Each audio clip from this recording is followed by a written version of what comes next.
আমন্ত্রণ জানাই এটি নিউজের রোজ রাতে নিয়মিত আয়োজন নিউজ গ্যালারিতে। আপনারা দেখছেন দি একমি ল্যাবরেটরিজ লিমিটেডের সৌজন্যে আমরা রোজ রাতে এই অনুষ্ঠানে আপনাদের সামনে হাজির হই, নানা বিষয়ে আলাপ করতে, কথা বলি করোনা ভাইরাসের কারণে সৃষ্ট বৈশ্বিক মহামারী নিয়ে যে পরিস্থিতি তা নিয়ে কথা বলি।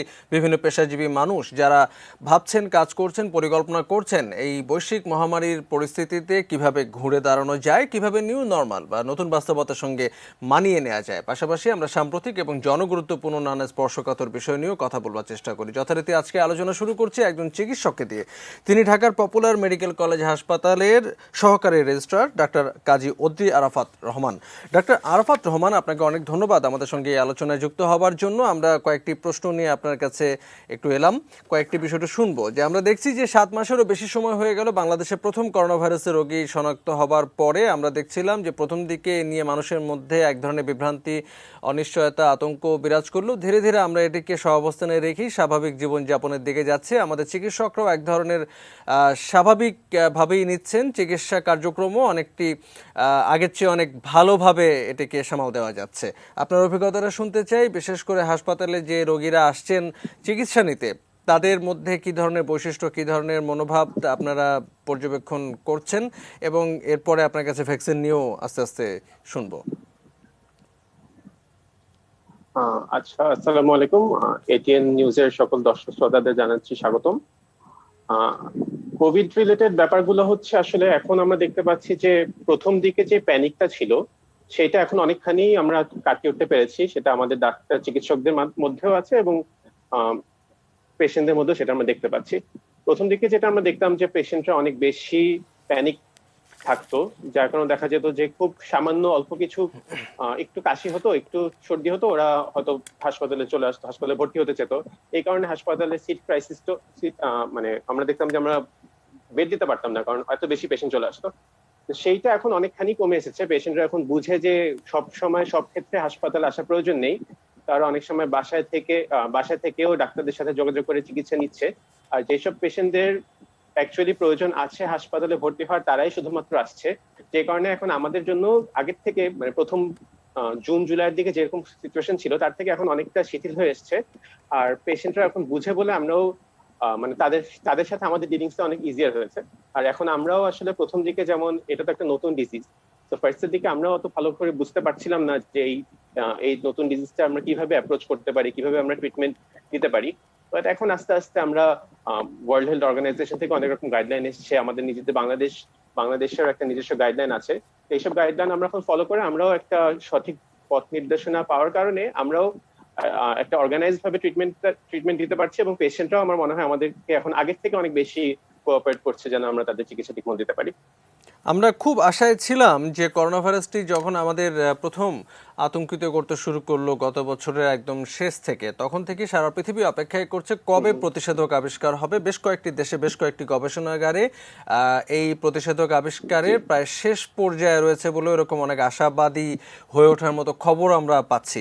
কিন্তু গত কয়েকদিন ধরে আবার এরকম আরেকটি গবেষণার খবর আমরা গণমাধ্যমে দেখছি যে করোনা ভাইরাসে আক্রান্ত হলে অ্যান্টিবডি তৈরি হচ্ছে মানুষের দেহে, কিন্তু সেটি খুব বেশি দিন মানুষের দেহে থাকছে না। যদি হয়ে থাকে তাহলে তো একটা শঙ্কার বিষয় হয়ে দাঁড়াবে কিনা যে তাহলে প্রতিষেধক কিভাবে কাজ করবে, বা নতুন যে প্রতিষেধকগুলোর জন্য গোটা বিশ্ব আমরা অপেক্ষা করছি, তো সেই প্রতিষেধকগুলোর কি ভূমিকা হবে, সেক্ষেত্রে বিকল্প আসলে কি করা উচিত, আপনার পর্যবেক্ষণে কি বলে? এই বিষয়টা আসলে বেশ ক্রিটিক্যাল একটা ব্যাপার। এটা আসলে আমরা জানি যে আমাদের শরীরে যখন একটি বাইরের একটি জীবাণু ঢুকে, সেটা এক্ষেত্রে একটা ভাইরাস ঢুকছে, তো ভাইরাসের এগেনস্ট একটা অ্যান্টিবডি শরীর নিজে থেকে প্রডিউস করে, যেটা ভাইরাসকে মারতে সাহায্য করে। কিন্তু ভাইরাসের চরিত্রটাই এরকম, ভাইরাস প্রতি কিছুদিন পর পর বা কিছু মাস বা কিছু বছর পর পর তার তার যে আউটার লেয়ারটা সেটা পরিবর্তন করতে থাকে। যার কারণে এই অ্যান্টিবডিটাও আমাদের দেহে যেটা থাকবে, সেটা দুই রকম ব্যাপার হতে পারে। একটা হতে পারে যে অ্যান্টিবডিটা আছে কিন্তু সেই অ্যান্টিবডিটা পরবর্তীতে কাজ করবে না, কারণ ভাইরাসের চেহারাটা বদলে গেছে। আর আরেকটা ব্যাপার হতে পারে যেটা আপনি বললেন, যে অ্যান্টিবডিটা আমাদের দেহে অনেকদিন থাকছে না, যেটা আমরা কোভিড এর ক্ষেত্রে দেখতে পাচ্ছি যে কিছু ক্ষেত্রে 2-3 মাস পরই আমরা অ্যান্টিবডি টেস্ট করলে দেখছি যে অ্যান্টিবডিটা নেই, নেগেটিভ হয়ে গেছে। তো এই কারণে আসলে ভ্যাকসিনের ব্যাপারটা আমরা আসলে যদিও আমরা অনেক বিভিন্ন দেশে, আমাদের দেশেও একটি ভ্যাকসিন এর কাজ চলছে, এই ভ্যাকসিনটা আসলেও কতটুকু এটা কার্যকরী হবে সেটা আমরা এখনই বলতে পারছি না। তবে এমন একটা ব্যাপার হতে পারে যে ভ্যাকসিনটা হয়তো যেমন আমরা ইনফ্লুয়েঞ্জা ভ্যাকসিনের ক্ষেত্রে হয় যে প্রতি বছরে বছরে একবার দেওয়া লাগে, কারণ হচ্ছে ইনফ্লুয়েঞ্জা ভাইরাসটাও চেহারা বদলায়। এই জন্য সেই অনুযায়ী আমরা ভ্যাকসিনটাও প্রতি বছর বছর দিই যাতে ভাইরাসটাকে আমরা মারতে পারি। তো কোভিড এর ক্ষেত্রে এরকম হতে পারে যে আমাদের ভ্যাকসিনটা আসার পরে এটা একবার দুইবার দিয়ে শেষ না করে এটা আমাদের কিছুদিন পর পর, সেটা 6 মাস পর পর বা 4 মাস পর পর আমাদের ভ্যাকসিনটা দেওয়া লাগতে পারে। আর সেক্ষেত্রে আমার যদি আমি 3 মাস 4 মাস পর পর ভ্যাকসিনটা দিই, সেক্ষেত্রে আমার অ্যান্টিবডিটাও 3-4 মাস হয়তো থেকে যাবে শরীরে। এরকম বিভিন্ন ফর্মুলেশনে ভ্যাকসিন গুলো এখন ট্রায়াল বেসিসে চলছে। এখন আমরা ভ্যাকসিনটা আসলে তখনই কেবল বলতে পারবো যে আসলে ভ্যাকসিনটা কতটুকু আমাদের ক্ষেত্রে বেনিফিশিয়াল হবে আর কি। মানে খুব বেশি দুশ্চিন্তা এখনই শুরু করবার কারণ নেই, আপনার কথা শুনে আমরা আবারও এখনই আশাবাদী। এখনই বোধহয় না, কারণ বিভিন্ন রকম ভ্যাকসিন বিভিন্ন দেশে ট্রায়ালে যাচ্ছে এবং এটাতে যেহেতু সারা বিশ্ব এটার জন্য এফেক্টেড হচ্ছে, উন্নত দেশগুলো এফেক্টেড হচ্ছে, তারা আমার বিশ্বাস তারা একটি কার্যকরী একটা ব্যবস্থা নিশ্চয়ই নিয়ে আসবে। এখন এটা নিয়ে খুব বেশি প্যানিকড হওয়ার মনে হয় সময় হয়নি। সারা পৃথিবীতে যখন তবে করোনা ভাইরাসের প্রকোপ আমাদের দেখা দেশে দিতে আমি একটা শুরু কথা করলো, যে যে দেখা যখন দিচ্ছিল করোনা ভাইরাসের প্রকোপ, বাংলাদেশে আসলে অফিসিয়ালি আমরা দেখেছি যে কয়েক মাস পরে কিন্তু আমরা শনাক্ত করতে পেরেছি প্রথম করোনা ভাইরাসের রোগী। তো যে দেশগুলোতে, বিশেষ করে ইউরোপের দেশগুলোতে করোনা ভাইরাসের ধাক্কাটি প্রথম লেগেছিল এবং এরই মধ্যে আমরা সেখানে দেখছি যে দ্বিতীয় ঢেউ এরই মধ্যে সেখানে আঘাত হেনেছে এবং সেখানে পরিস্থিতি আবারও উদ্বেগের একটা জন্ম দিচ্ছে। বাংলাদেশে কয়েক সপ্তাহ আগে থেকেই বিশ্লেষকরা বলছিলেন যে সেকেন্ড ওয়েভ আবারও হয়তো বাংলাদেশে আসতে পারে, তার জন্য প্রস্তুত থাকা দরকার। তো এখনো এটা শুরু হয়েছে কিনা আমরা জানি না, বা কবে শুরু হবে, আদৌ শুরু হবে কিনা তা নিয়েও আসলে অনেক আলোচনা, অনেক চিন্তা। কিন্তু আমরা প্রথম দিকে যখন করোনা ভাইরাসের সঙ্গে পরিচিত হচ্ছিলাম বাংলাদেশে, তখন আমাদের এক ধরনের প্রস্তুতি সংকট ছিল। আমাদের চিকিৎসক, আমাদের চিকিৎসা ব্যবস্থা সবকিছু অতটা প্রস্তুত ছিল না। কিন্তু এরই মধ্যে তো আমাদের সামর্থ্য, সক্ষমতা, প্রস্তুতি আগের চেয়ে অনেক ভালো। যদি দ্বিতীয় ঢেউ যদি অনেক বড় আকারে আসে, আপনার কাছে কি মনে হয় আমরা কতখানি সামাল দিতে প্রস্তুত? প্রথমত হচ্ছে দ্বিতীয় ঢেউটা আসবে কিনা এটা একটা ব্যাপার। আমাদের নীতি নির্ধারক যারা, তাদের নিশ্চয়ই চিন্তা ভাবনায় আছে যে এটি আসতে পারে কিনা, বা আসলে সেটা আমরা কিভাবে ট্যাকেল দিতে পারবো। এখন আমরা জানি যে এর আগেও তো অনেক বিভিন্ন রকম প্যান্ডেমিক এসেছে, সেগুলো সবগুলো দেখা গেছে যে ফার্স্ট বার যখন আসলো তার থেকে সেকেন্ড ওয়েভ বা থার্ড ওয়েভ সেগুলো আরো বেশি ডেঞ্জারাস ছিল, ভয়াবহ ছিল। এটার পিছনে কিছু কারণ আছে, তার মধ্যে একটি অন্যতম কারণ হচ্ছে আমরা অনেক সময় একটু ঢিলা দিয়ে দিই পরের দিকে এসে, মনে করি যে আমরা হয়তো এই ডিজিজটাকে আমরা এখন ডিজিজটা ট্যাকেল দিতে আমরা রেডি আছি, আমরা অনেকটা ঢিলা দিয়ে দিই। এবারও আমাদের কোভিড এর ক্ষেত্রে আমরা যেটা দেখতে পাচ্ছি যে প্রথম দিকে যেমন লকডাউন যখন ছিল, একদম মানুষ ঘর থেকে বেরই হতো না, আমরা ডাক্তার বলে আমাদের যাওয়া লাগতো, আমরা দেখতাম যে রাস্তা একদম ফাঁকা। আমার হাসপাতাল, আমার বাসা মিরপুর ডিওএইচএস, আমার হাসপাতাল ধানমন্ডিতে, আমি দেখা যেত 10-15 মিনিটে আমি চলে যেতাম। সেই ক্ষেত্রে এখন আমার 1 ঘন্টা লাগে, জ্যামটা এতই বেড়ে গেছে, রাস্তাঘাট দেখলে মনে হয় যে সবকিছু নর্মাল। তো এরকম এইসব শিথিলতার কারণেই আসলে আমাদের দেখা যায় যে সেকেন্ড বা থার্ড ওয়েভটা অনেক বেশি ভয়াবহ হয়ে ওঠে। তো এই কারণে আমাদের এই ব্যাপারে অবশ্যই একটু সাবধান থাকা উচিত, যদি আসে সেক্ষেত্রে আমরা পারবো কিনা। বাট আমাদের দিক দিয়ে আমরা বলতে পারি যে যেহেতু আমরা প্রথম দিকে অতটা জানতাম না এই ডিজিজ সম্পর্কে, আমরা হয়তো অনেক চিকিৎসা কিভাবে আমরা আগাবো আমরা তখন অত বুঝতে পারি নাই, কিন্তু এখন আমরা ওই দিক দিয়ে আমরা ইকুইপড আছি। আমরা মনে করি আমরা, আমাদের সিনিয়র স্যাররা যারা আছেন, তারা সবাই এখন আমাদেরকে গাইডেন্স দিচ্ছে, আমরা জানি কিভাবে আমরা আগাবো। কিন্তু তার সাথে এটা মনে রাখতে হবে যে হসপিটাল সিট কিন্তু একটা লিমিটেড একটা সংখ্যা। তো যদি অনেক বেশি পেশেন্ট চলে আসে, আমাদের চিকিৎসকের অ্যামাউন্ট কিন্তু সেই তুলনায় আমার মনে হয় যে সাফিসিয়েন্ট না। তো যদি অনেক বেশি পেশেন্টের লোড চলে আসছে, তখন আমরা পেশেন্ট লোডটা সামলাতে পারবো কিনা সেটার ব্যাপারে আমার একটু সন্দেহ আছে। কিন্তু এমনি চিকিৎসা দেওয়ার ক্ষেত্রে, চিকিৎসা কিভাবে দিতে হবে সেই ব্যাপারে আমরা মোটামুটি এখন প্রস্তুত বলতে পারি আমি। ফলে এই ব্যাপারটা আপনি যেরকমটি বলছেন যে আমাদের চিকিৎসকরা প্রস্তুত, তাদের সক্ষমতা, অভিজ্ঞতা দুটোই বেড়েছে, কিন্তু মানুষকে আসলে সতর্ক থাকতে হবে। আমরা সেই বিষয়টি বারবারে বলার চেষ্টা করছি গণমাধ্যমে, এবং বিশ্লেষকরা, বিশেষজ্ঞরাও আসলে তাই বলছেন। অনেক ধন্যবাদ ডাক্তার আরাফাত রহমান আমাদের সঙ্গে আলোচনায় সময় দেওয়ার জন্য। ধন্যবাদ আপনাকে। কথা বলছিলাম পপুলার মেডিকেল কলেজ হাসপাতালের সহকারী রেজিস্ট্রার ডাক্তার কাজী অদ্রি আরাফাত রহমান। আমরা আরো দুজন অতিথির সঙ্গে যুক্ত হতে চাই অন্য বিষয় নিয়ে, তবে ছোট্ট বিরতি, সঙ্গে থাকবেন।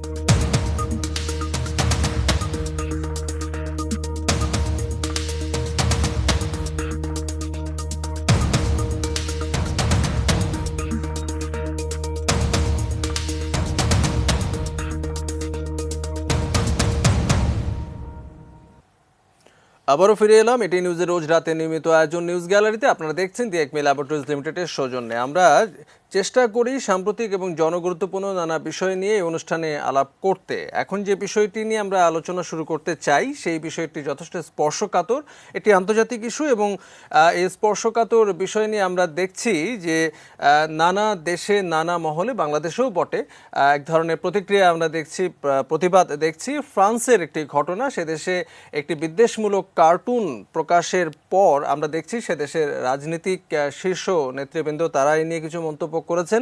এ নিয়ে বিশ্বের বিভিন্ন দেশে এক ধরনের প্রতিবাদ বিক্ষোভ আমরা গণমাধ্যম, আন্তর্জাতিক গণমাধ্যমের কল্যাণে দেখছি।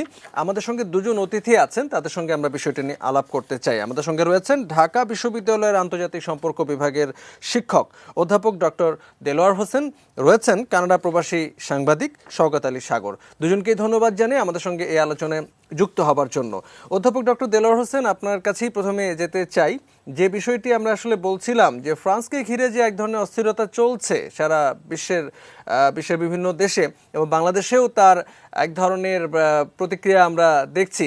তো এই ব্যাপারগুলো আসলে খুবই স্পর্শকাতর, ফলে আমরা হয়তো চেষ্টা করব যে এর পেছনের ঘটনার প্রেক্ষাপটগুলো একটু বিশ্লেষণ করতে এবং এক ধরনের সহিষ্ণুতার বিষয়ে একটু তাগিদ যেন আমাদের আলোচনায় আসে, সেই দিকেও আমাদের একটা মনোযোগ থাকবে। আমরা সব কিছুর পেছনে এক ধরনের রাজনৈতিক কিছু কারণ নিশ্চয়ই খুঁজে পাওয়ার চেষ্টা করতে পারি। ফ্রান্সে যে ঘটনাটি আসলে গত কয়েকদিন ধরে বিশ্বের গণমাধ্যমের প্রধান শিরোনাম হয়ে আছে, তো সেই পেছনে রাজনৈতিক বিশ্লেষকরা নানা রকম কারণ বের করবার চেষ্টা করছেন এবং বলছেন যে কেউ কেউ বলছেন যে কখনো অর্থনৈতিক মন্দা, কখনো নির্বাচন, কখনো রাজনৈতিক কোনো মোড় ঘুরিয়ে দেওয়ার কোনো বিষয় থাকলে তখন হয়তো এ ধরনের কিছু ঘটনার ঘটে। অতীতের বিভিন্ন ঘটনার সময় আমরা এরকম অনেক যোগ দেখতে পেয়েছি। এবারের ঘটনাটাকে আপনি কিভাবে বিশ্লেষণ করতে চাইবেন একটু রাজনৈতিক দৃষ্টিকোণ থেকে? ধন্যবাদ। আসলে তুমি যথার্থই বলেছো কয়েকটি কথা, যেমন সহিষ্ণুতার অভাব, পাশাপাশি রাজনীতির যে বিষয়টি আছে। আমরা এই ইউরোপে গত প্রায় এক দশক ধরে দেখতে পাচ্ছি যে এখানে ডানপন্থী এবং উগ্র ডানপন্থী রাজনীতির একটা বড় ধরনের বিকাশ ঘটছে। এবং যে দেশটির কথা বলা হচ্ছে বা আমরা জানি যে ফ্রান্সকে কেন্দ্র করে যে ঘটনাটি সারা বিশ্বে এখন আলোচিত, এখানেও কিন্তু আমরা দেখতে পাচ্ছি যে গত এক দশকে বড় ধরনের রাজনৈতিক পরিবর্তন ঘটছে। কারণ ফ্রান্সে ট্রেডিশনালি বামরা অর্থাৎ সোশ্যালিস্টরা ক্ষমতায় দীর্ঘদিন থেকেছে, পাশাপাশি সোশ্যালিস্টের বিপরীতে সেখানে একটি মধ্য ডানপন্থী সরকার ক্ষমতায় ছিল, যারা মানে যেটা আমরা বলি মেইন স্ট্রিম ডান বা মেইন স্ট্রিম ন্যাশনালিস্ট পার্টি।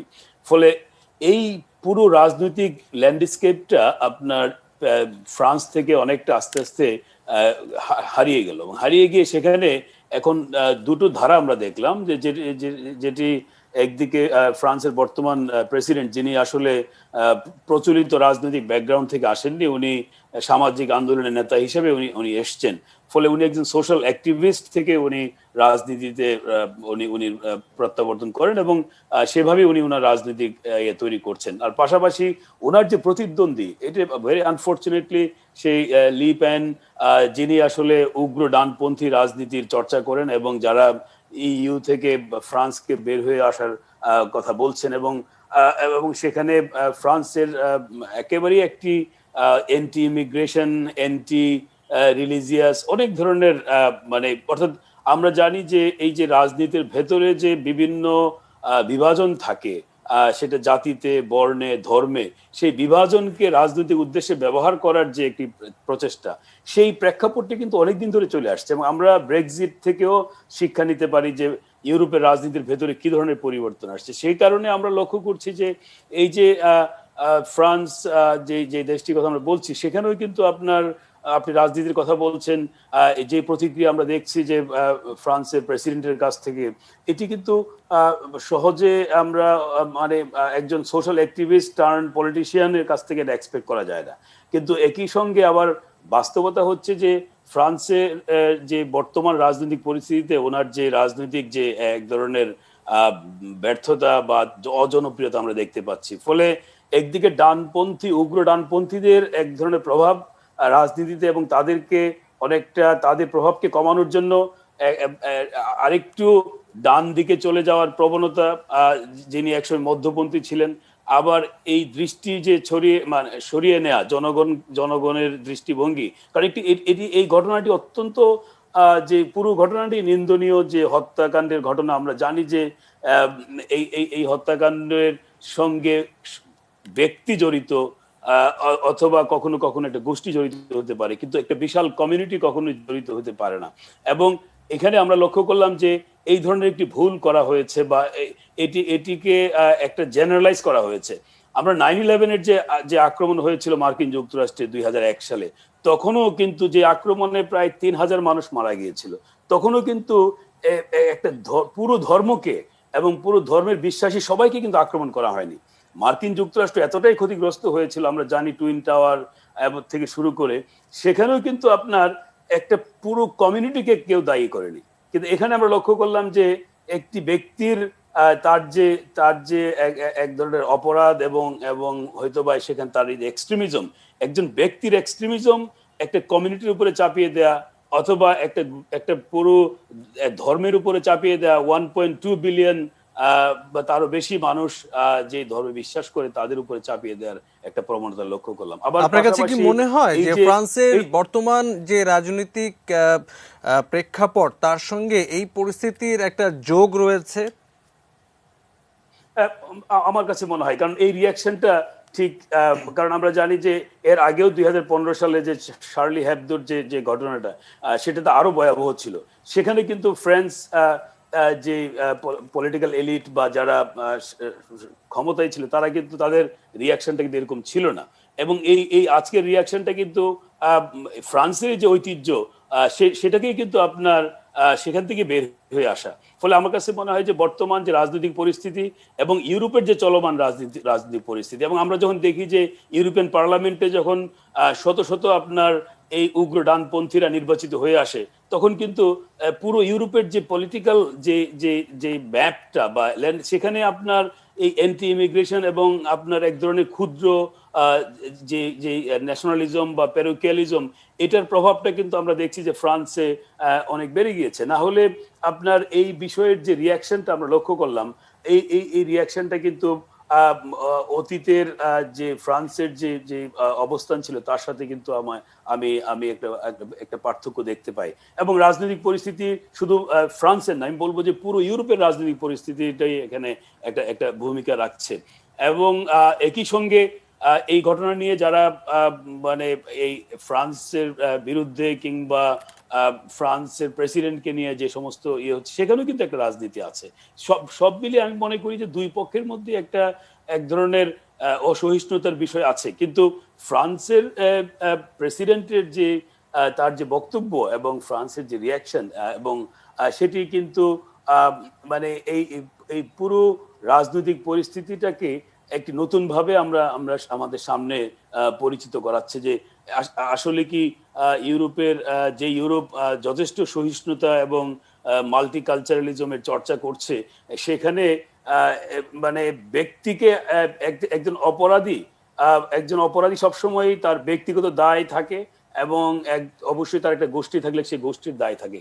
কিন্তু অপরাধীর ধর্ম, অপরাধীর বর্ণ, অপরাধীর জাতি কখনোই আক্রমণের শিকার হয় না। কিন্তু এবারে আসলে আমরা সেই বিষয়টি দেখছি, এবং সেই বিষয়টি নিয়ে এক ধরনের উদ্বেগ তৈরি হচ্ছে। এই জন্যই আমরা একটু ব্যাপারটা বুঝবার চেষ্টা করছি। শওকত আলী সাগর আমাদের সঙ্গে আছেন। আমরা সাগর ভাই, আপনার বিশ্লেষণ আমরা প্রায় শুনি। আপনি কানাডাতে অবস্থান করে সে দেশের রাজনীতি, সে দেশের সমাজ ব্যবস্থা যেমন আপনি পর্যবেক্ষণ করে আমাদেরকে যেমন জানান, একই সঙ্গে আন্তর্জাতিক বিভিন্ন বিষয়ে আপনার বিশ্লেষণ আমরা আপনার লেখা বা আপনার কথায় আমরা প্রায় শুনি। আমরা যে বিষয়টি নিয়ে আলোচনা করছি সেটি কিন্তু গত কয়েক বছরও যদি বিশ্বের অন্যান্য দেশের বিভিন্ন উদাহরণকে যদি আমরা একটু সামনে আনতে চাই, আমরা দেখেছি যে কয়েক বছর আগে নিউজিল্যান্ডে একটি মসজিদে যখন হামলার ঘটনা ঘটেছিল, সে দেশের মানুষ, সে দেশের সরকারের যে এক ধরনের পদক্ষেপ এবং সহিষ্ণুতা বা এক ধরনের সহমর্মিতা, এই বিষয়গুলো নিয়ে যেমন সারা বিশ্বে এক ধরনের আবেদন তৈরি করেছিল। আমরা দেখেছি যে কানাডা সহ বিশ্বের কয়েকটি দেশে, সে দেশে এই ধরনের সাম্প্রদায়িক বিদ্বেষ যেন কোনোভাবেই ডালপালা মেলতে না পারে, সেজন্য সরকারের পক্ষ থেকে সামাজিকভাবেও এক ধরনের নজরদারি, মনোযোগ, একটা ব্যবস্থা, পদক্ষেপ সবসময় থাকে। কিন্তু আমরা দেখছি যে ইউরোপের দেশগুলোতে কখনো কখনো এই বিষয়গুলো হয়তো সেভাবে পুরো পরিস্থিতি আর পরিমিত রয়েছে, নিয়ন্ত্রণে রয়েছে এমনটি বলার সুযোগ থাকে না। এটি আসলে কখনো কখনো মাত্রা এতটাই আসলে ছাড়িয়ে যায় যে সারা বিশ্বের বিভিন্ন দেশে তার একটা প্রতিক্রিয়া আমরা আসলে দেখি। এর পেছনের রাজনৈতিক কারণ কিছুটা বলছিলেন ডক্টর দেলোয়ার হোসেন, আপনি নিশ্চয়ই অনেক কিছু যোগ করতে চাইবেন আপনার দৃষ্টিকোণ থেকে।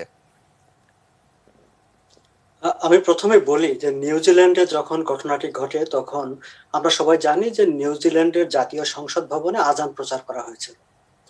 আমরা যদি নিউজিল্যান্ডের দিকে তাকাই, নিউজিল্যান্ডে যদি আমি ধর্মীয় পরিচয় ব্যবহার করে যদি বলি যে মুসলমানদের অবস্থান, তাদের তৎপরতা, আপনি যদি সেদিকে তাকান, সেখানে কিন্তু মুসলমানদেরকে নিয়ে তেমন কোনো অভিযোগ নাই, তাদের বিরুদ্ধে উগ্রবাদেরও কোনো অভিযোগ নাই, বরং একটা শান্তিপূর্ণ অবস্থান আছে। আমি যে দেশটিতে থাকি, কানাডার দিকে যদি আমি তাকাই, আমরা গত 2-1 দিন আগেই একটি বিষয় নিয়ে নিজেরা আলোচনা করছিলাম। আপনি অবাক হবেন যেই কানাডাকে মানবাধিকারের দেশ হিসাবে আমরা সারা বিশ্বে স্বীকার করে, কানাডাতে কিন্তু 130টির মতো উগ্র ডানপন্থী উগ্রবাদী সংগঠন আছে বলে বিভিন্ন রিসার্চে বলা হয়েছে। এবং এটিও বলা হয়েছে যে কানাডার পরিমণ্ডল থেকে প্রায় 6,660টি পেজ, অ্যাকাউন্ট, গ্রুপ থেকে নানা ধরনের উগ্রবাদী তৎপরতা বা তথ্য ছড়ানো হয়। এটি একটা রিসার্চে বের হয়েছে সম্প্রতি। এবং এরা কারা?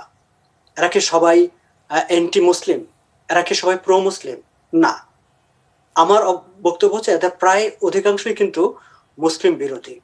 কানাডা থেকে বিপুল সংখ্যক তরুণরা যেমন বিশ্বের বিভিন্ন দেশে আল কায়েদা, আইএস এ যোগ দিতে গিয়েছে, একই সঙ্গে কানাডার ভিতরেও কিন্তু অ্যান্টি মুসলিম একটা এরকম 130 মানে যে বিশাল কিছু গোষ্ঠী গড়ে উঠেছে। কিন্তু এখানে কখনোই সেই অর্থে কোনো সহিংসতা গড়ে ওঠেনি।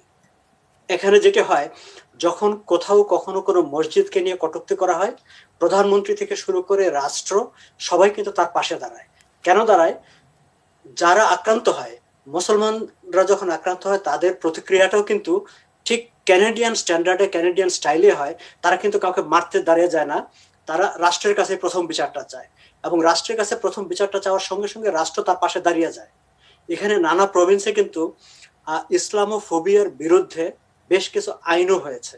তার মানে হচ্ছে যে আপনি ইসলামকে নিয়ে বিদ্বেষ করতে পারবেন না, কটাক্ষ করতে পারবেন না, এমন কিছু আইনও হয়েছে। এবং সেই আইনগুলির কিন্তু উদ্যোক্তা মুসলমানরা না, অন্য ধর্মাবলম্বী রাজনৈতিক যারা, তারাই। এই অবস্থাটি কেন তৈরি হয়েছে? হয়েছে এই কারণে যে এইখানকার মুসলমানরা, তারা যতটা না মুসলমান, অধিকাংশই তার চেয়ে বেশি তারা ক্যানাডিয়ান। তারা যখন ক্যানাডিয়ান হয়, তখন কানাডার দায়িত্ব হয়ে পড়ে তাদের সংরক্ষণ করা, তাদের মানে আস্থা, বিশ্বাস, সবকিছু কোথাও যেন কোনো অসম্মান না হয় সেটি দেখা। কিন্তু আমরা যদি ফ্রান্সের দিকে দেখি বা অন্য কোনো দেশে দেখি, যেখানে ফরাসির চাইতেও মুসলমান পরিচয়টা বড় হয়ে যায়, সেখানে সমস্যা হয়। যেখানে অন্য সব জায়গায়, নিউজিল্যান্ডে কিন্তু নিউজিল্যান্ডের নাগরিক, সেই পরিচয়টা বড় ছিল, যে কারণে নিউজিল্যান্ড রাষ্ট্র তাদের পাশে দাঁড়িয়ে আছে। জায়গাটা কিন্তু এই জায়গায়। আপনি এক পক্ষে যখন আমরা বলি যে আইএস হচ্ছে আমেরিকার তৈরি, অমুকের তৈরি, আবার আমরা শক্তভাবে কিন্তু আইএস এর বিপক্ষে দাঁড়াই না, আমরা কথা বলি না। বা কোনো সন্ত্রাসবাদের বিরুদ্ধে আমরা ফ্রান্সে যখন আমরা জবাই করে ফেলা হয়, আমরা কিন্তু তার একই সঙ্গে আমরা অবমাননার প্রতিবাদের সঙ্গে সঙ্গে সেটার প্রতিবাদ করি না, আমরা শুধু একটার প্রতিবাদ করি। সেই জায়গাটাই কিন্তু একটা ওদের মধ্যেও এক ধরনের অসহিষ্ণুতা তৈরি হয়। ফলে এই জায়গাটাই হচ্ছে পারস্পরিক একটি বোঝাপড়ার একটি ব্যাপার আছে, এবং সেই জায়গাটায় সহিষ্ণুতার ব্যাপার আছে, আইনের প্রতি শ্রদ্ধার ব্যাপার আছে। আপনি আইনের কাছে আশ্রয় চেয়ে যদি আইন আপনাকে আশ্রয় না দেয় তখন হচ্ছে আপনি আইনের বিরুদ্ধে বিদ্রোহ করতে পারেন। আমরা দেখছি যে কোনো কোনো ক্ষেত্রে সাম্প্রতিক যে উদাহরণগুলো আমাদের সামনে আসছে বিশ্বের অন্য কোনো দেশে, সেখানে কি আসলে রাষ্ট্রের কোনো ব্যর্থতা রয়েছে কিনা, দায়িত্ববোধের ঘাটতি রয়েছে কিনা চর্চার ক্ষেত্রে? প্রফেসর দেলোয়ার যে কথাটি বলছিলেন উনি কিন্তু ফ্রান্সের রাজনীতির এবং বর্তমান সরকারের যে চরিত্রগত যে বৈশিষ্ট্য সেটির কথা তিনি উল্লেখ করেছেন। আপনি সেই বিষয়টি যদি বিবেচনায় রাখেন, পশ্চিমা দেশে বিগত সময়ে নানা দেশে সেটি যাদের তৈরি হোক না কেন, ইসলামের নামে কিংবা মুসলমানদের নামে যেই সব সন্ত্রাসবাদী সংগঠনগুলি গড়ে উঠেছে তার কারণে পাল্টা আরেকটি উগ্রপন্থী তৎপরতা কিন্তু বিভিন্ন দেশে শুরু হয়েছে, যেটি আমরা মার্কিন আমেরিকার দিকে যদি তাকাই, আমরা যেটি ইয়েতে দেখেছি, ফ্রান্সে যেটি দেখছি, অনেক দেশেই কিন্তু একটি উগ্র জাতীয়তাবাদী রাজনীতির বিকাশ ঘটছে এবং সেই জায়গাটায় এইটি একটি বড় ইস্যু হয়ে দাঁড়াচ্ছে যে মুসলিম বা ইসলাম মুসলমানদের নামে যে সন্ত্রাসবাদী গ্রুপগুলি আছে তাদের পাল্টা একটি সেন্টিমেন্ট কিন্তু কাজ করছে। সেই জায়গাটায় যে ফ্রান্সের রাজনীতি, তাদের জায়গায় হয়তো একটা চাপ ছিল, তাদের আগে 12 জন লোক নিহত হয়ে হত্যাকাণ্ডের শিকার হয়েছে, এখন আরেকবার হত্যাকাণ্ডের শিকার হয়েছে, এবং সেই জায়গায় রাজনীতির একটি চাপ থাকে এবং একই রাজনৈতিক ধারার লোক যখন রাষ্ট্র ক্ষমতায় থাকে তখন সঙ্গত কারণে তারা প্রশ্রয় একটু বেশি পায়। সেই জায়গাটাই হচ্ছে আমি মনে করি যে ফ্রান্স অবশ্যই সহনশীল হওয়ার দরকার ছিল, এবং যেহেতু বিশ্বের একটি বিশাল জনগোষ্ঠীর অনুভূতির সঙ্গে সম্পর্কযুক্ত, সেখানে একটি দেশের সরকার প্রধান হিসাবে বক্তব্য দেওয়ার ক্ষেত্রে তার অবশ্যই সংবেদনশীলতা, দায়িত্বশীলতা এই বিষয়গুলো মাথায় রাখা দরকার। কিন্তু তার যে রাজনীতির চরিত্র, সেই চরিত্রের কারণে হয়তো তিনি সেই জায়গাটায় বিবেচনায় নেননি। কিন্তু একই সঙ্গে আমি এই জায়গাটাও বলতে চাই যে আন্তর্জাতিক রাজনীতিতে এখন যে মেরুকরণটি চলছে এবং নানা ভাবে নানা গ্রুপে যে উগ্রপন্থার তৈরি হচ্ছে তার বিপক্ষে যদি আমরা অবস্থান নিতে না পারি এবং সেটি যদি আমরা বুঝতে না পারি, কিংবা আমরা যারা ইসলামের জন্য লড়াই করব, কিংবা আমরা যারা মুসলমানের অনুভূতি নিয়ে আন্দোলন করব, কিংবা মুসলমানের স্বার্থের জন্য আন্দোলন করব, তাদেরকেও কিন্তু মাথায় এই বিবেচনাটা রাখতে হবে যে আমরা কিন্তু সব মধ্যপ্রাচ্যের দেশগুলোতে থাকতে যাই না, আমরা কিন্তু পশ্চিমা দেশে থাকতে যাই যেই সব দেশগুলো মুসলিম দেশ না। আমরা বাংলাদেশে অনেকে খুব গর্ব করে বলে 90% মুসলমানের দেশ, কিন্তু তারা কিন্তু বলে না যে 90% খ্রিস্টানের দেশ। সেটি কিন্তু এই দেশের সংবিধানের আইনে এটি তারা বলতে পারে না। তো আমরা কিন্তু ওইসব দেশেই যাই, এবং যাওয়ার ক্ষেত্রে আমরা যখন ইভেন আমি যদি আবার কানাডার কথা বলি, যে ডোনাল্ড ট্রাম্প যখন নিষিদ্ধ করলেন যে বেশ কিছু মুসলিম দেশের লোক তার আমেরিকাতে যেতে পারবে না, কানাডা কিন্তু তখন তার বর্ডার খুলে দিয়ে বলেছিল যে মুসলমানরা ওয়েলকাম টু মাই কান্ট্রি, আমার দেশে আসো। সেটি কেন হয়েছে? সেটি হয়েছে এই দেশে বসবাসরত মুসলমানরা তেমন একটা আস্থার পরিবেশ তৈরি করতে পেরেছে, এবং আমি এটা মনে করি যে সারা বিশ্বে এই আস্থার পরিবেশ তৈরি করাটা হচ্ছে চর্চার বিষয়, এবং সেটি হচ্ছে করাটা জরুরি। কেবলমাত্র আপনি আন্দোলন করে, কেবলমাত্র কাউকে ধরে জবাই করে ফেলে, কিংবা বাংলাদেশে বসে আন্দোলন করে আপনি সারা বিশ্বের এই পরিবর্তনটা আনতে পারবেন না। অবশ্যই আমরা আহত হলে তার প্রতিবাদ করব, প্রতিক্রিয়াও জানাবো, কিন্তু মূল জায়গাটি হচ্ছে যে যেহেতু উদাহরণ আছে বিশ্বের বিভিন্ন দেশে, আমরা শান্তিপূর্ণভাবে আমাদের সম্মান নিয়ে আমরা আমাদের বিশ্বাসকে চর্চা করতে পারি। সেই উদাহরণ যেহেতু পশ্চিমা অন্য ধর্মাবলম্বী দেশে আছে, সেটি সব দেশেই আমি বিশ্বাস করি যে সব দেশেই সেটি অর্জন করা সম্ভব। এবং ইসলাম যে আসলে শান্তির ধর্ম, সেটি আসলে এ ধরনের সহনশীলতা, সহিষ্ণুতার মধ্যে দিয়েও আসলে তার একটা প্রকাশ থাকলে বোধহয় একটা চমৎকার আস্থার একটি বার্তা যাবে। ধন্যবাদ সাগর ভাই। আমরা ঠিক আপনি যে প্রসঙ্গে ছাড়লেন ঠিক এই প্রসঙ্গে আমি ডক্টর দেলোয়ার হোসেনের কাছে যেতে চাই, যে আমরা দেখছি যে বিশ্বের বিভিন্ন দেশে যেমনটি আস্থার একটি পরিবেশ রয়েছে, কোনো কোনো দেশে তার একটা সংকটও রয়েছে, এবং গত কয়েক দশকে বিশ্বের বিভিন্ন দেশের ইতিহাসে আমরা এই ধরনের সাম্প্রদায়িক বিদ্বেষের যেমন চর্চা দেখতে পাই, আর গত কয়েক বছরে বিভিন্ন দেশে বিশেষ করে পরাশক্তিগুলো মধ্যে আমরা দেখছি যে এক ধরনের উগ্রবাদী একটা চেতনা বা শক্তির উত্থানের বিষয়গুলো আমরা দেখছি। তো এই সামগ্রিক পরিস্থিতিতে আপনার কাছে কি মনে হয় যে সামনের দিনগুলোতে, সামনের বছরগুলোতে এই ধরনের যে বিদ্বেষ প্রচার, প্রকাশ, উত্থান এবং ক্ষমতার যে এক ধরনের উগ্রবাদী যে একটা প্রকাশ, তো সব কিছু মিলিয়ে আমাদের এই ভারসাম্যের জায়গাটা আন্তর্জাতিকভাবে কোথায় থাকতে পারে, আমাদের এই জনপদে তার কি প্রভাব পড়তে পারে, আপনার বিশ্লেষণ কি বলে? না, বিষয়টা অনেক বড়। তবে এই আমরা যে বিষয়টি নিয়ে আলোচনা করছি, এখানে কিন্তু শুধু বাংলাদেশ থেকে বা উন্নয়নশীল দেশগুলো থেকে বা এশিয়া থেকে শুধু না, এমনকি যে দেশগুলোতে ঘটনাগুলো ঘটছে, আজকে যদি এই ফ্রান্সের কথা বলি বা ইউরোপের অন্য কোনো দেশে, সেখানে কিন্তু সোল সার্চিং হচ্ছে। এখানে সবাই যে একইভাবে চিন্তা করে তা না। ইভেন এমনকি এই ঘটনার পরে ফ্রান্সের ভেতরে কিন্তু আমরা যে দেখতে পাচ্ছি, তাদের ভেতরেই কিন্তু ইন্টেলেকচুয়ালরা বা সাধারণ নাগরিকরা ডিবেট করছে যে তারা যে মডেলে বিশেষ করে ইমিগ্রেন্টদেরকে বা যারা বাইরে থেকে আসে তাদেরকে অবশ্যই তারা এক ধরনের সুযোগ দিচ্ছে, কিন্তু সেই সুযোগে তারা যেভাবে সোশ্যালাইজ করছে বা যে যে মডেল তারা ফলো করছে, সেই মডেলটা কতটা কার্যকর। আজকে যে ছেলেটি এই ধরনের একটি ন্যাক্কারজনক ঘটনা ঘটিয়েছে, সেই ছেলেটি 6 বছর বয়স থেকে ফ্রান্সে আছে। তাহলে তার বয়স, যখন সেই ঘটনাটি ঘটে তার বয়স ছিল 18। তার মানে এই এই দেশেরই শিক্ষা ব্যবস্থার ভিতর দিয়ে সে বড় হয়েছে। তো ফলে এইরকম একটি বিচ্ছিন্নতা বোধ বা একটা সংকট কিন্তু শুধু যে একটা বিশেষ ধর্ম বা ইসলাম বা অন্য কোনো ধর্মের ক্ষেত্রে আছে শুধু তাই না, সামাজিক ভাবেও কিন্তু আমরা দেখতে পাচ্ছি যে তাদের দেশের এই অন্যান্য যে আপনার মানে কমিউনিটি আছে বা দেশের ভেতরের বিভিন্ন গোষ্ঠী, তারাও কিন্তু এক ধরনের বিচ্ছিন্নতার মধ্যে আছে। তো বিশেষ করে মানে যখন আপনি ইমিগ্রেন্ট কিংবা যারা বাইরে থেকে আসবে তাদেরকে আপনি এক ধরনের আইনগতভাবেই সেই সুযোগটা দিবেন এবং তাদেরকে যেভাবে আহ, যেভাবে যে পরিবেশে তাদেরকে আপনার এক ধরনের অ্যাসিমিলেশন হবে, সেই মডেলটা কিন্তু আহ, আলোচিত হচ্ছে। যে বলা হচ্ছে দুটো মডেল, একটা হচ্ছে মাল্টিকালচারালিজম আর একটা হচ্ছে ফ্রান্স যেটা ফলো করে এটা অনেক ধরনের ইউনিক কালচারালিজম, যে একটা ফ্রেঞ্চ কালচার, ফ্রেঞ্চ একটা লাইফস্টাইলের ভেতর ঢুকে যেতে হবে। তো সেটি নিশ্চয়ই তাদের তাদের হয়তো এক ধরনের যুক্তি ছিল, কিন্তু সময়ের পরিবর্তনে এই এই মডেলটা কতটা কার্যকর সেটা নিয়ে কিন্তু প্রশ্ন উঠছে। আজকে এই ঘটনাটি অবশ্যই এটি কিন্তু এক ধরনের বড় রকমের প্রশ্ন তৈরি করছে ফ্রান্সে কিংবা ইউরোপে, যে যেই প্রক্রিয়ায় সমাজের বিভিন্ন শ্রেণী বা বিভিন্ন জাতি এবং ধর্মের মানুষ সেখানে আছে, তাদেরকে কিভাবে একটি একটি শান্তিপূর্ণ সমাজে বা রাজনৈতিক যে ব্যবস্থার মধ্যে তাদেরকে গ্রহণ করতে পারে। এবং এবং এটি কিন্তু একটি বড় প্রশ্ন। এটি এটি এই প্রশ্নটা কিন্তু এত জরুরি বর্তমান বিশ্বে, যেটি আপনি বললেন।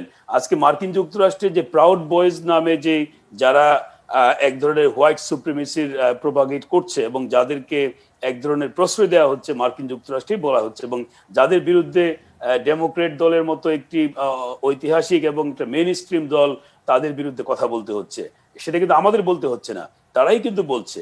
এই যে কে এই যে আপনার যে গোষ্ঠীটি একসময় মানে ব্যান্ড ছিল, তারাও কিন্তু এখন অনেক সক্রিয়। ফলে এখানে কিন্তু মানে শুধু ডান অথবা বা ইসলামিক বা অন্য কোনো ধর্মে না, সার্বিকভাবেই কিন্তু এক ধরনের উগ্রতাকে প্রশ্রয় দেওয়া হচ্ছে রাজনৈতিক ব্যবস্থার মাধ্যমে, রাজনৈতিক প্রক্রিয়ার মাধ্যমে। যে প্রক্রিয়ার সঙ্গে কিন্তু অনেকেই যুক্ত আছে। এখন এখানে যে মডেলটার কথা বললেন উনি, অফকোর্স কানাডা এবং নিউজিল্যান্ড, পার্টিকুলারলি নিউজিল্যান্ডের যে মডেলটা আমরা দেখলাম, যেখানে যেখানে রাষ্ট্র পাশে দাঁড়িয়েছে এবং এই ধরনের ডিভিশনের যে সুযোগ অন্য কেউ না নিতে পারে, এবং এই যে দায়িত্বশীলতার কথা বলছেন, এটাই কিন্তু বর্তমান বিশ্বের অন্যতম একটি স্লোগান, যে পলিটিশিয়ানরা কতটা দায়িত্বশীল। এখন পলিটিক্সের জন্য আপনি কতটা নেরু হতে পারেন, কতটা আপনি এক্সপ্লয়টেটিভ হতে পারেন। এখন বর্তমানে যে ধরনের বিষয় আমরা দেখছি, যে পোস্ট ট্রুথ, ফেক নিউজ কিংবা আপনার পলিটিক্যাল রেটরিক, এগুলোর নামে কিন্তু আমরা we are creating a new kind of reality, যেখানে আমাদের যে সিভিলাইজেশন কিন্তু একটা বড় ধরনের সংকটের মধ্যে পড়েছে। এবং এই সংকটটা কিন্তু আমরা যখন দেখি যে অত্যন্ত সভ্য হিসাবে শত শত বছর ধরে যারা পৃথিবী শাসনও করেছে, এক সময় আমাদেরকে কলোনিয়ালি এক্সপ্লয়েটও করেছে, তাদের এখানে যখন এই ধরনের সংকট থাকে, তখন কিন্তু আমার মনে হয় এটি নিয়ে তাদের তাদের সমাজেরই আরো বেশি চিন্তা করা উচিত এবং সোল সার্চিং করা উচিত। এবং আমাদের জায়গা থেকেও আমরা আমরা আমরা সবারই কিন্তু একটা দায়িত্ব আছে, এবং সেই দায়িত্বটা বিশেষ করে মানে আমরা যদি ধর্মের জায়গাটাতে আসি, সেটি আমাদের ইসলাম ধর্ম অত্যন্ত শান্তির ধর্ম, এবং কোনো ধরনের হত্যাকাণ্ড কিংবা কোনো ধরনের মানে অন্যায়কে প্রশ্রয় দেয় না। এবং সেখানে এর যে প্রতিবাদ এবং এটার যে প্রতিকার, এই সব কিছুই কিন্তু আপনার সুযোগ আছে একটা একটা দেশের যেমন আইনের ব্যবস্থা থাকে, পাশাপাশি ব্যক্তিগতভাবে এক তবে ধরনের সেক্ষেত্রে মানে এই ধরনের সংকট এড়াতে সম্ভবত সব পক্ষেরই, বিশেষ করে রাজনীতিবিদ তো বটেই, কিন্তু কমিউনিটির যারা নেতা তাদেরও বোধহয় এক্ষেত্রে এগিয়ে আসার একটা ব্যাপার রয়ে গেছে, যে এক ধরনের সহিষ্ণুতার চর্চা করা, পরমত সহিষ্ণুতা এবং অন্যের প্রতি শ্রদ্ধাবোধ, সহনশীলতা। আমাদের এই আলোচনাটি আসলে আরো দীর্ঘায়িত হওয়া উচিত, আমরা আরো অনেক কিছু নিয়ে নিশ্চয়ই আলোচনা করতে পারি, কিন্তু সময় বড় অল্প। আজকে আলোচনা এখানেই শেষ করছি। দুজনকেই ধন্যবাদ জানাই আমাদের সঙ্গে যে দুই অতিথি ছিলেন আমাদের সঙ্গে এই আলোচনায় যুক্ত হবার জন্য। আমরা কথা বলছিলাম ঢাকা বিশ্ববিদ্যালয়ের আন্তর্জাতিক সম্পর্ক বিভাগের শিক্ষক অধ্যাপক ডক্টর দেলোয়ার হোসেন এবং কানাডা প্রবাসী সাংবাদিক শওকত আলী সাগরের সঙ্গে। আমরা স্পর্শকাতর একটি বিষয় নিয়ে কথা বলছিলাম, যে বিষয়টি নিয়ে আমরা চাই না কখনোই যে বিশ্বজুড়ে এই ইস্যু নিয়ে অশান্তি তৈরি হোক এবং মানুষ ভালো না থাকুক। আমরা চাই যে নিশ্চয়ই সবার, সব পক্ষের শুভবুদ্ধির উদয় হবে এবং শেষ পর্যন্ত আমরা আসলে ভালো থাকবো সকলে মিলে। আমরা আমাদের আলোচনার একদম শেষ প্রান্তে, এতক্ষণ যারা সঙ্গে ছিলেন টেলিভিশন সেটের সামনে কিংবা অনলাইনে, তাদের সবাইকে অনেক ধন্যবাদ।